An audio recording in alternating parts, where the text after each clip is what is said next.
I think customers really should recognise the difference when they're thinking about purchasing solar and looking at the different types of solar systems. They really should think about the quality. The cost is understandably important, but the quality of these systems that they can use is probably going to have the most significant effect to the total running costs and reliability of a system into the future.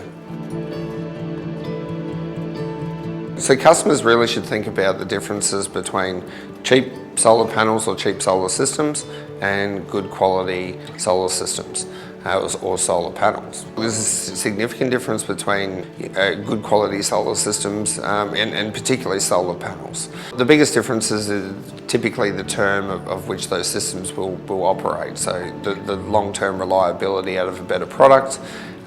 Is it going to offer a far better return on investment over time?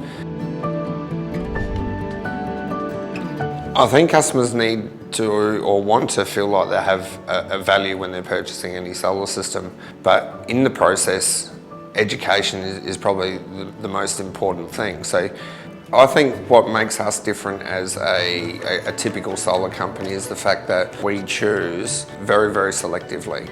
Our methodology really is to use only products that we will put on our own home, and those products then being good enough for us will be products that we're happy to show customers.